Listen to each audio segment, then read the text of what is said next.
é o Evangelho, segundo Jesus, o Cristo, segundo o Cordeiro eterno de Deus, imolado desde antes de existir o mundo.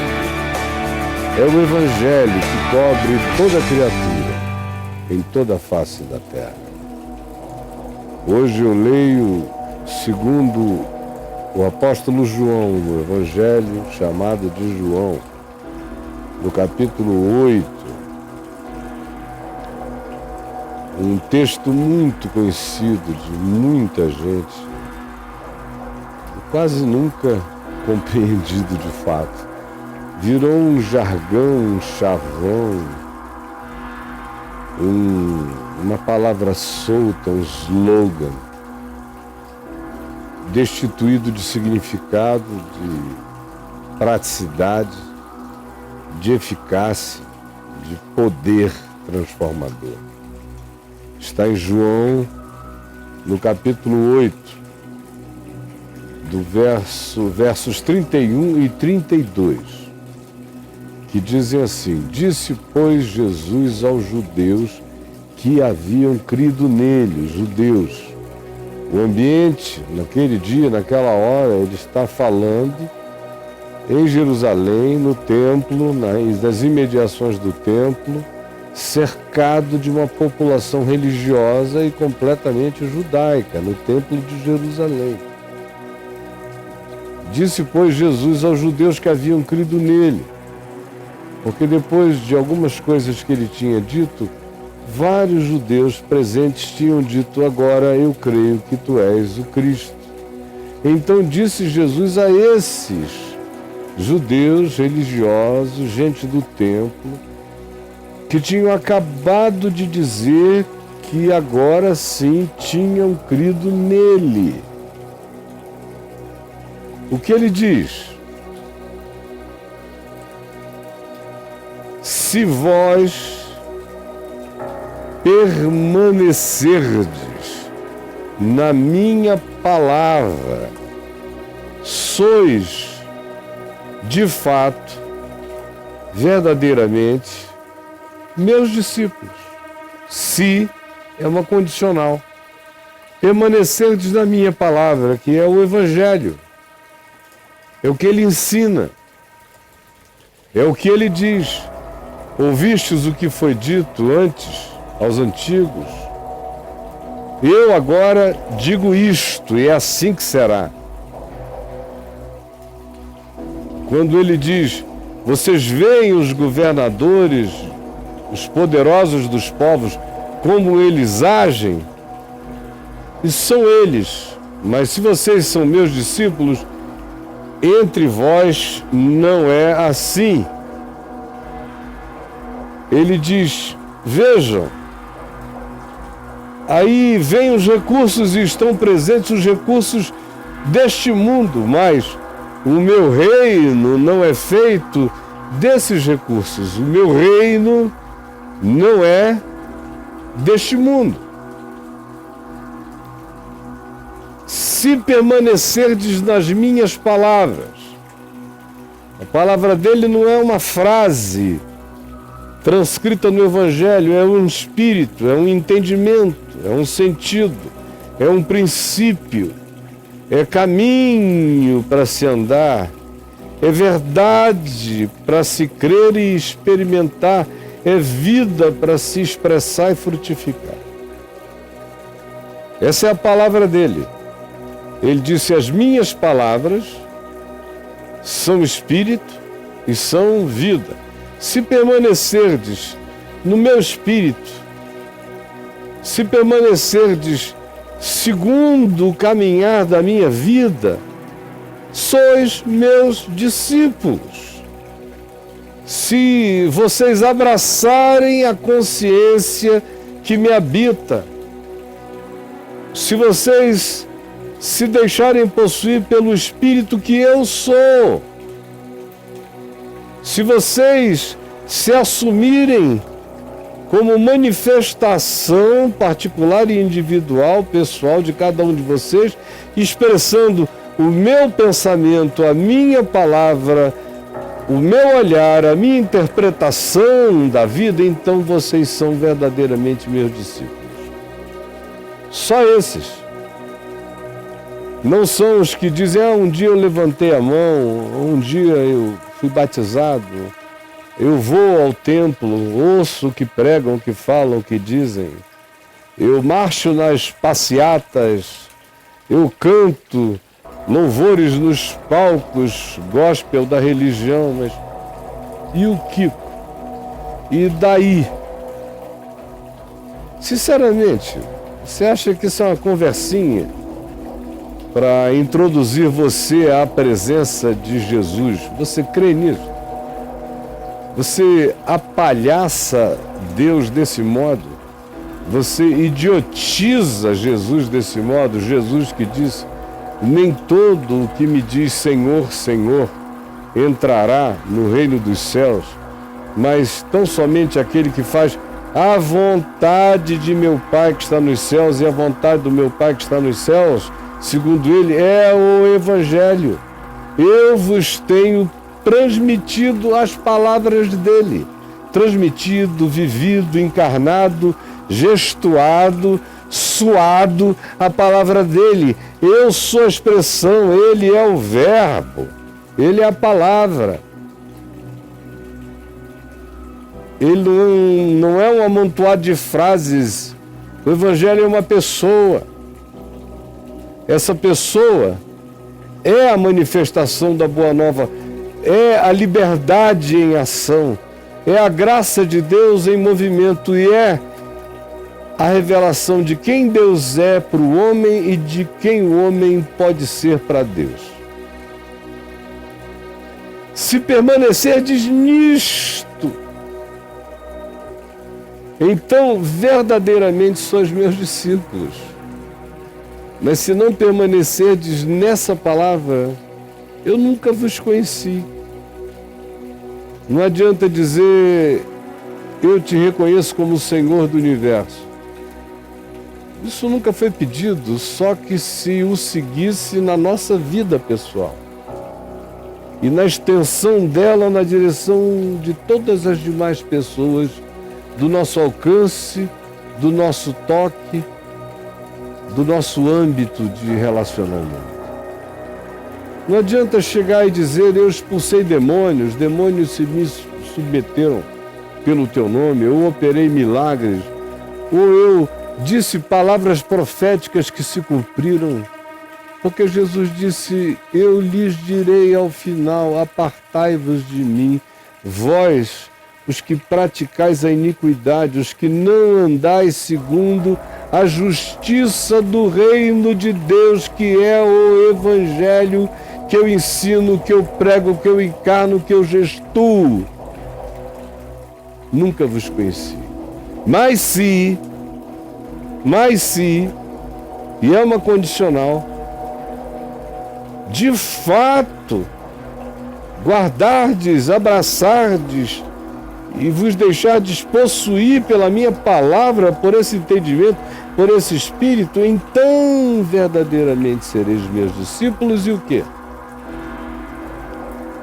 E conhecereis a verdade. E a expressão para conhecer a verdade é conhecimento experiencial. Não é uma gnose teórica, um conhecimento doutrinal, filosófico, acadêmico, não. É experiencial. Você se submete à palavra, ao amor, à justiça, à verdade, com boa consciência. Você se submete ao que Jesus viveu, falou, ensinou, gestuou, expressou, e aquilo pelo que ele foi fiel até a morte, morte de cruz. E não era para defender um credo religioso, ele estava morrendo pelo seu modo de viver, de pensar e de ser.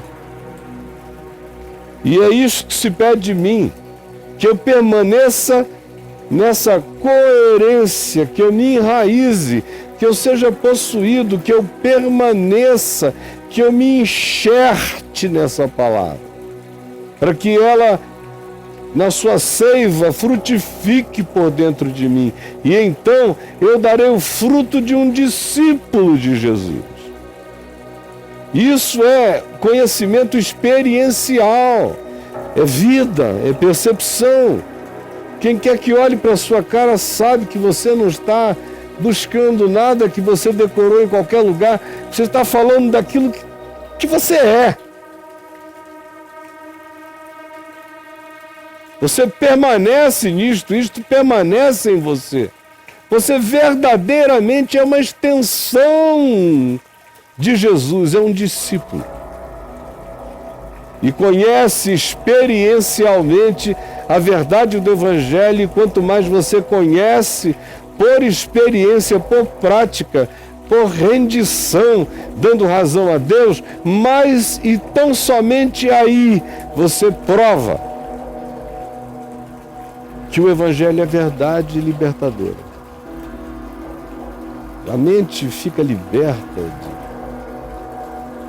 de todos os ódios, de todos os ressentimentos. Você perdoa todas os malfeitos. Você se desamargura e você não tem nenhum prazer em ressuscitar o mal acerca de ninguém. Você vive com naturalidade o mandamento de Jesus. Você descobre, junto com o apóstolo João, na primeira epístola dele, no capítulo 5, que esses mandamentos do Evangelho não são penosos, eles são libertadores.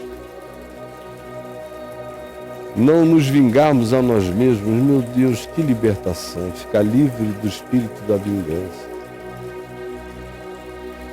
Não nos compararmos, não invejarmos, sermos gratos com quem somos e nos dedicarmos a Deus com alegria submissa, gera uma libertação e um reforçamento da nossa alegria de identidade que não tem comparação. Você ficar livre da cobiça gananciosa. Que coisa mais deliciosa é perder a cobiça gananciosa, é desejar o que é do outro, é querer possuir o que é do outro, ficar livre disso. Olhar para o outro com tranquilidade, liberto para olhar o outro, para olhar a mulher do outro, o sucesso do outro, os bens do outro. Esse olhar que Jesus dá, que o Evangelho dá, que coisa libertadora. É sofrer o mal, o agravo, a injustiça, a covardia, o oportunismo, a manipulação, a inveja mórbida de outros para com você e não expressar nenhuma reação, o coração simplesmente ignorar, tratar aquilo como uma dor do outro. Você é apenas o reflexo, você é o espelho no qual ele pensa que te vê enquanto se entrega e se denuncia. E você segue livre. Ele está perdoado e eu não tenho por que ficar aprisionado à loucura dele, nem à insanidade de ninguém. Você já imaginou que poder libertador isso produz? Quando você entende que, por exemplo, se alguém vem dirigindo um carro de madrugada, em alta velocidade, totalmente errado, e atinge uma pessoa que você ama, que é sua, Você tem a escolha de sair atrás para justiçar, para vingar, para quem sabe até prender, para tentar fazer sofrer a pessoa, ou a chance de perdoar, de deixar ir, de sepultar seus mortos e seguir pregando o reino de Deus, entregando tudo na mão do Pai, sabendo quem fez e perdoando o que foi. Você não tem a ideia da libertação mental, psicológica, espiritual, do rompimento das pseudo-cadeias morais de obrigação social, de perpetração de justicismos todos. A verdade vos libertará. Se conhecerdes isso por dentro, se isso entrar mesmo em vocês, se vocês se deixarem possuir por essa consciência, se vocês derem razão a Deus com mente, alma e espírito, e puserem o Evangelho como prática para a vida, não uma prática doutrinal, mas uma entrega existencial feliz, então vocês conhecerão a verdade. E a verdade vai produzir libertação mental, psicológica, relacional, vai curar taras, vícios, doenças, manias, compromissos mórbidos, vinganças infinitas.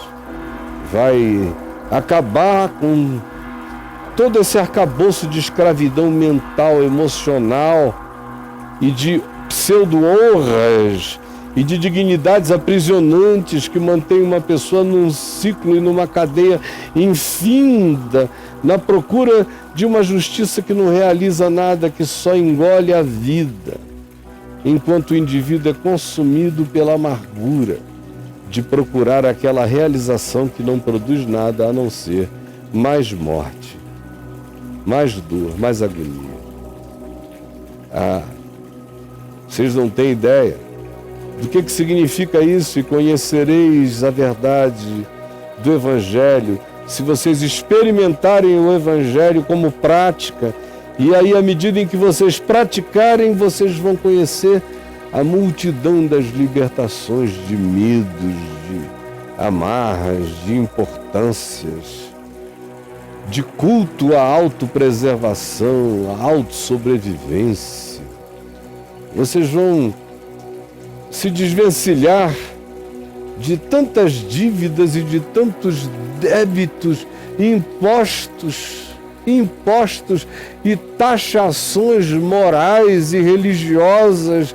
Vocês vão se libertar de tanto imposto, de todos os tipos de impostos e de cobranças. Porque o Evangelho terá libertado a mente, a alma, a emoção, o entendimento, a compreensão de vocês. E vocês aí sim, provando o que é ser meu discípulo, o que é comer e beber a minha palavra, vocês vão experimentar o significado da verdade, e a verdade vai crescer na expansão da liberdade de vocês.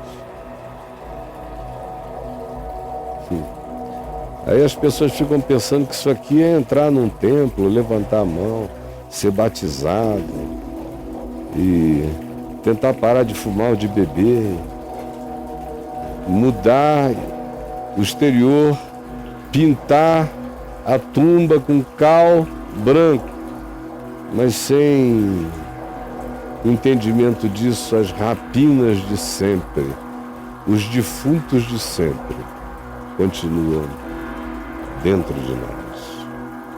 Senhor Jesus, é tão simples, é tão óbvio, é tão claro, é tão imperdoavelmente acessível.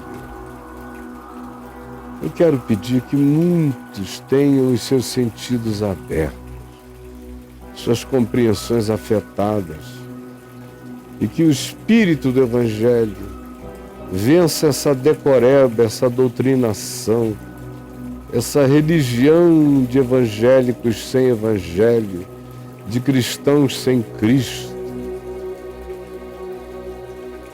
E, por favor, Jesus, só o teu Espírito, só o teu entendimento pode fazer isto acontecer, e eu entrego a minha impotência nas tuas mãos e peço que a tua palavra encontre o caminho da vida e que ela se capilarize para além de tudo quanto se possa imaginar. É o que eu te imploro hoje, agora, aqui, em nome de Jesus. Amém e amém.